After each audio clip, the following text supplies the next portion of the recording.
No man or monster has slithered their way into our hearts quite like the snake-haired seductress with the obsidian stare.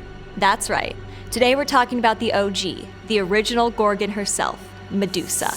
With a gaze that could turn men to stone, she has been terrorizing and petrifying humanity for thousands of years. I know what you're thinking. I know Medusa. I've seen the movies. But do you really? Let's find out. I'm Dr. Emily Zarka, and this is Monstrum. Medusa's history dates back all the way to the 8th century BC and the works of Homer. Homer writes that the warrior goddess Athena arms herself with an aegis that bears a Gorgon head. What's an aegis? A piece of clothing, but it's also a shield. It's not entirely clear. But we do know the Gorgon is a, quote, fearful monster, fearful and terrible, according to Homer in both the Iliad and the Odyssey. What's a Gorgon, you ask?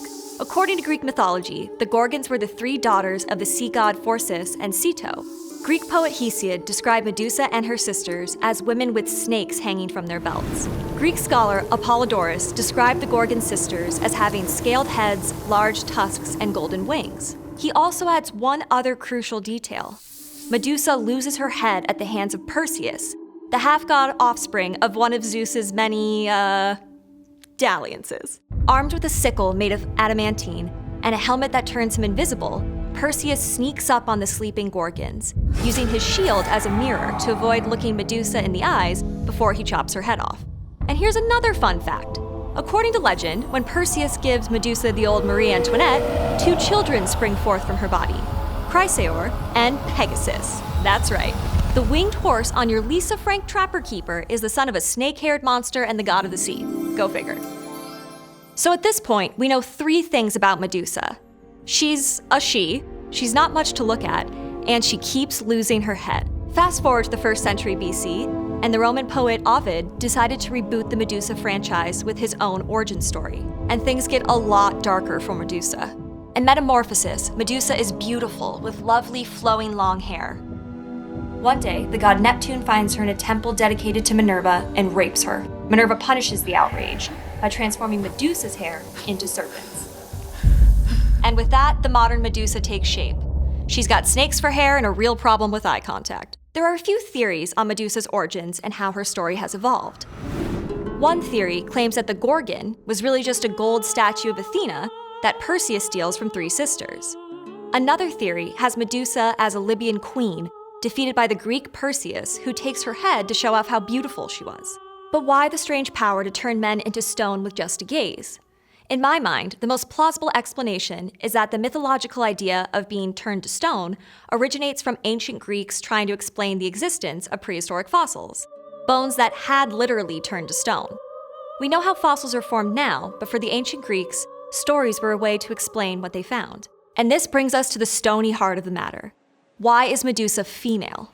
That is where things get much more complicated. From the ancient Greeks to the Middle Ages, she was a sign of protection.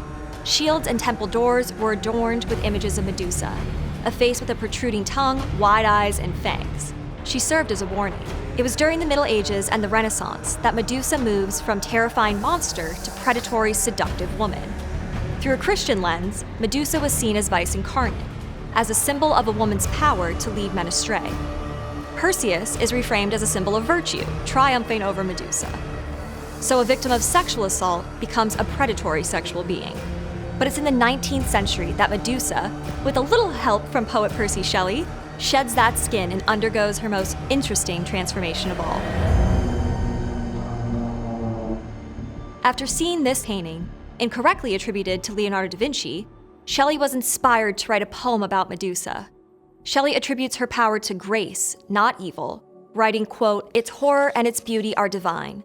Upon its lips and eyelids seems to lie loveliness like a shadow, from which shrine, fiery and lurid, struggling underneath, the agonies of anguish and of death. Yet it is less the horror than the grace, which turns the gazer's spirit into stone." With these words, Shelley finds something new in the story of Medusa. Not a stony stare, but a mesmerizing gaze. Not a monster, but a terrifying beauty. Not vice incarnate, but the feminine sublime.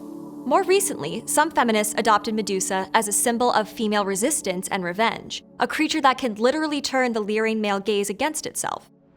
But not all interpretations have been so generous. Leave it to Sigmund Freud, who argued that the Medusa myth was a metaphor for a fear of castration. In films like Clash of the Titans and Percy Jackson and the Olympians, we see Medusa both as the powerful, dangerous living woman and as a defeated, decapitated head. Medusa's gender is her defining feature, just as much as that writhing head of snakes. Remember, it is never just the eyes that are removed to take her power. The whole head is needed, the female face in its entirety. Her defeat by decapitation demonstrates that we see femininity as a threat.